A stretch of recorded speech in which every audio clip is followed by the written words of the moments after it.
What is up, guys? It's your boy Kittens coming back at you guys with my Prismatic Bridge Dragons deck.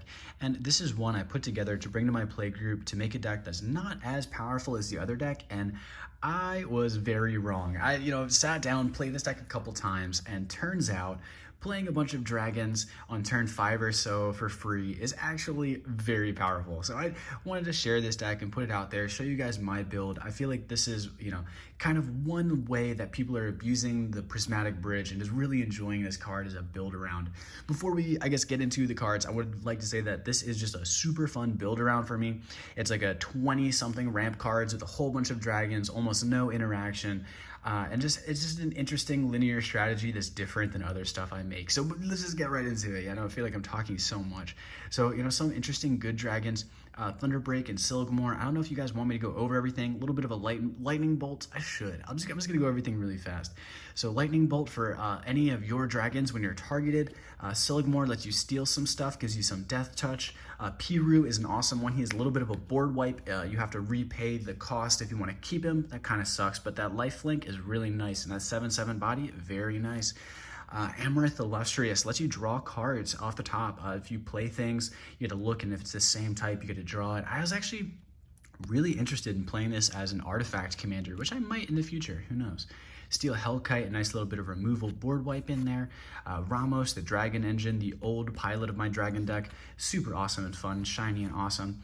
And then some of the more powerful dragons. I feel like this is so this is the section of very powerful dragons. Like you get them on the board, you're gonna start closing the game out. You're probably really going to want these in your dragon deck. A lot of the other dragons are kind of just modular. So we're just gonna get right into those. Scourge, Terror of the Peaks, and Dragon Tempest. Not a dragon, but in my heart is an honorary dragon. So these are the three that are gonna do targeted damage for when dragons enter the battlefield outside of Terror. So Scourge will do damage when he comes in, and Terror won't do damage when Terror itself comes in, but when other creatures come in. And it can get incredibly ridiculous. If you have Tempest plus Terror or Terror plus Scourge, you're just pinging people's commanders down. You're taking out their small ramp sections, or just going straight to face to prepare for a big attack. And it's just so much damage that comes out from Terror and Scourge. So, absolutely amazing dragons. Niv Mizzet. Now, Niv Mizzet's in here because, after we get off attacks with Old Gnawbone, there's a lot of opportunities and times where you're sitting with 10, 15, 20 treasures where you can ping, 5, 10 damage to opponent's face, or you're, pinging their commanders down, individual creatures, and then at the same time drawing for every single one of those pieces of damage. So I've had turns, you swing in, make like 20-something treasures, play Draconius, and then sit there and be like, cool, if, I get board wiped, I'm literally just gonna ping someone, draw like 10, 15 cards. It's just super, super powerful. One of my favorites. And people always tell me, they're like, this is the worst one. I'm like, he's my favorite though. So Soul of Winter, a sleeper, really good dragon that I enjoy. Whenever a dragon you control attacks, you can tap a non-land permanent an opponent controls, and it doesn't have to be the same opponent that you're attacking, which is awesome, super important. And then also that it doesn't untap on their untap phase. So this comes in randomly off of, bridge, or you play it from your hand. Most of the time just randomly. You make your attacks, and sometimes, attacks that you would get a huge crackback, lose the game, just become these super OP attacks where you're locking your opponent's boards down, taking their, they're tapping their mana rocks, things like that. So super amazing. Kind of a sleeper one, fun one there. Atarka Worldrender gives you double strike whenever a dragon, so he himself doesn't have to attack. Really awesome. The Dragon, one commander that people love to do for dragon decks. I do personally feel like the Prismatic Bridge is a little bit better, even though you get that eminence and the free draw. It's just, if you, so for example, like you play a dragon for -1, you save 1 mana, but if I hit like I don't know, just random, if I hit Broodmate, I just saved 6 mana on 1 turn. So, and it'll happen earlier, so just a little bit better. But hey, I still love me an Dragon, and hitting Dragon off of the bridge is just so good. And then we have Utvera Hellkite as a Utvera, freaking incredibly powerful. Whenever a dragon attacks, so not himself, comes in randomly, or you play him, attack with like 1, 2 dragons, you got multiple 6/6s. For, each dragon that's attacking, you get 1 6/6. So you get so much power on board from Utvera. It gets so out of hand so quickly with dragon enter the battlefield triggers. And then Scion, the ability to get any dragon in the deck. If we just randomly get Scion, it's like all of a sudden, it's like, oh wait, we can just do all these different combos or interactions with all the different dragons, like pinging things down, or potentially going into our infinite turn combo if you guys want to do that. And I honestly, I didn't actually even know that this was an infinite turn combo. It just happened on board, you know, the Prismatic Bridge kind of assembled it. It was just, you know, creature after creature and just infinite, right? So there's a couple ways that it happens. Mostly with Hellkite Charger, whenever it attacks, you pay 7, and if you do, you untap attacking creatures, and after this phase, there's an additional combat phase. So if you can connect with Old Gnawbone on the field, so Charger, Gnawbone, if you can connect for damage, you'll get the, you know, more than 7 triggers, you'll get like what, like 13, 14 or something, pay the mana in. You have to pay as you attack though, so you'd have to attack, be able to pay, and then you get the mana, untap, and then you just keep going from there, infinite attacks. If you don't have Old Gnawbone, you have to have the old Hellkite Charger, Savage Ventmaw, and Goldspan. 6 mana when he attacks, 2 mana when Goldspan attacks, and then because it's happening as you're attacking, you can use this mana to get the ability for Hellkite. Super epic. So, you know, having that infinite combo that just more or less assembles itself, and you can make it pretty nasty. You know, if you just take out a number of dragons, like a number of these dragons, like you could take out a couple of these and just focus on the infinite combo dragons or ones that would find those, and just, yeah, I feel like this deck could get so gross. It already is pretty gross, but it's pretty fairish gross. A Broodmate Dragon, Bladewing the Risen. It gives you the extra enter the battlefield triggers. It's just a nice hit. It gives you 8 power for 6, so you know it's a nice number mathematically for dragons. Bladewing the Risen gets you another dragon from your graveyard, and then gives everything fire breathing. So giving everything fire breathing is really nice, because oftentimes fire breathing is only for the one creature, and fire breathing is just pumping your creature for mana.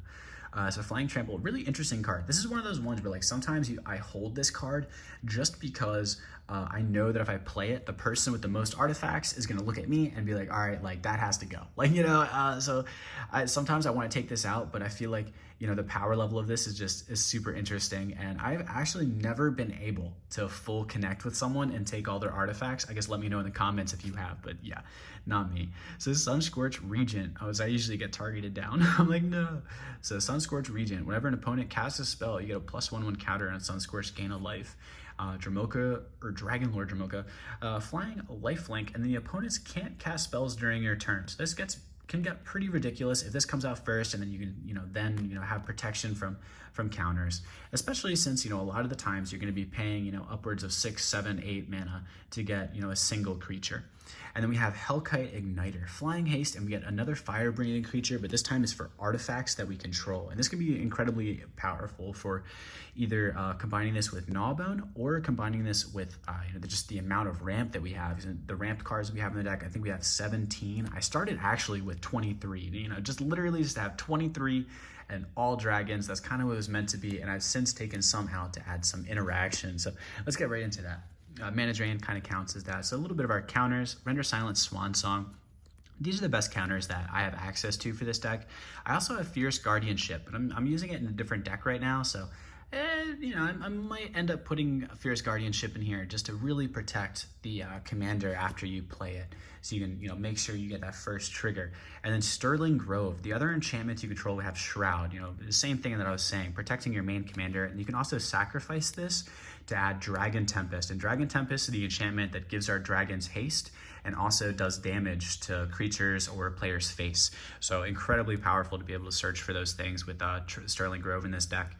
Treasure Cruise, draw some cards, bring to light, can find a bunch of stuff. I don't think you can find any of this stuff, but you can find, so let's just go through, I guess. I can find Rite of Harmony, Fractured, Jeskai's Will, the Day of Judgment for 4 mana if you don't have enough, Crux of Fate on 5. You could find Blink if you need to blink one of your creatures.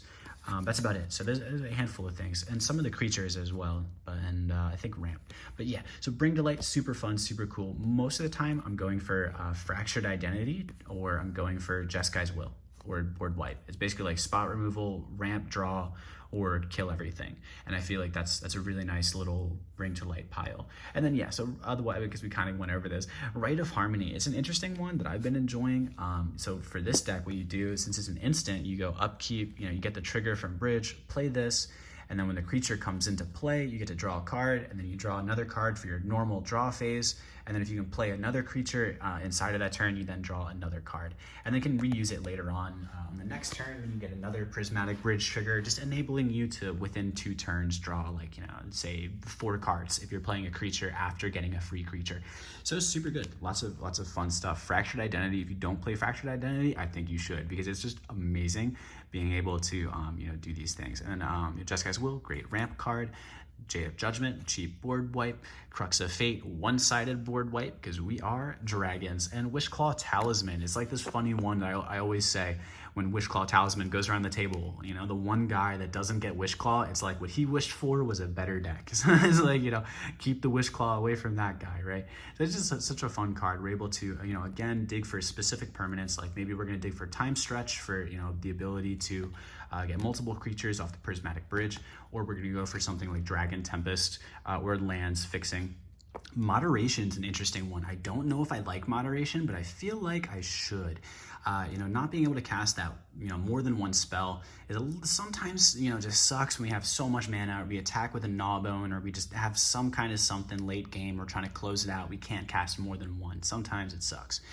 But the fact is, we get the free creature from Bridge, and then we can play a spell and get, you know, a draw. So we kind of virtually get around the moderation effect. So I want to keep it in and see how it goes, you know, from here.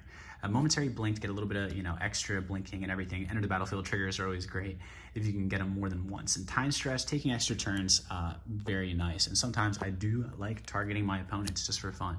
And Farseek and Rampant, like Ramp, we're just gonna go through it. Rampant, Cultivate, Kadoma's Reach, Sphere, Replication Ring, which I got Replication Ring off once the other day. It was nuts. I was so hype, so happy.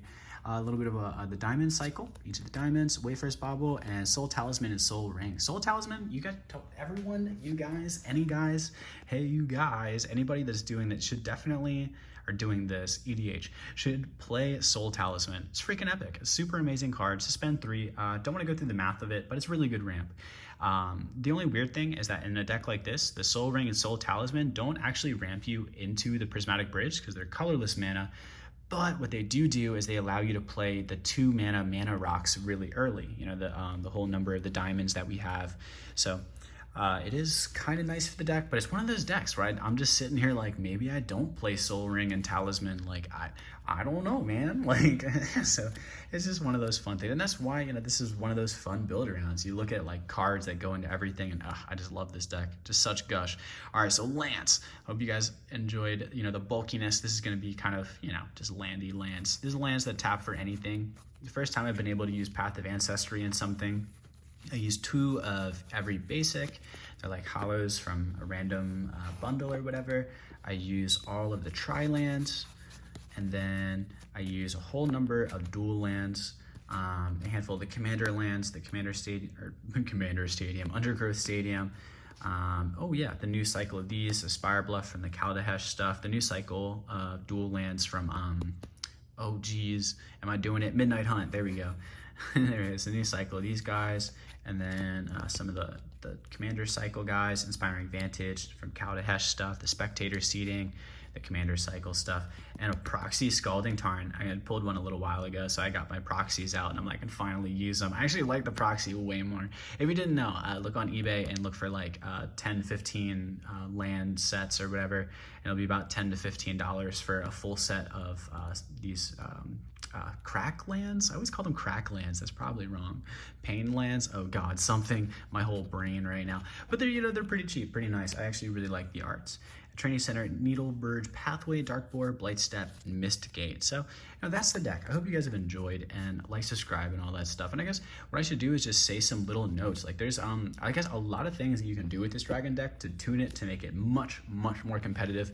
One of the easy things is putting rocks in that'll help you get Prismatic Bridge out quicker. Things like Lotus Petal, trying to think of like the other 2 mana rocks. I think I have Arcane Signet in here. Yeah, things like Lotus Petal. I'm like, my whole brain right now, I'm trying to think of things to tune it faster, but I'm like, only Lotus Petal. And there's a whole number of dragons that you could take out. What I would do, honestly, is center around specific strategies, like Bladewing the Risen, the infinite attack combo with some ability to recycle some of these dragons, and then just you know, add in some counters, some wheel effects, things like that. Basically add more interaction, a little less creatures, like reverse this little bit of a pile. And you know, I hope that, you know, maybe this deck has helped you move around any random thing that you have in your dragons that you maybe would want to do different. And hope you guys have been enjoying the Prismatic Bridge just like I have. You know, it's just one of those decks. It's just a very interesting build around. It's just different than what I've done before, because it's just so primarily focused on playing the commander. So, you know, again, hope you guys have enjoyed the video. Like, subscribe, all that stuff. And it's been your boy Kittens. Peace.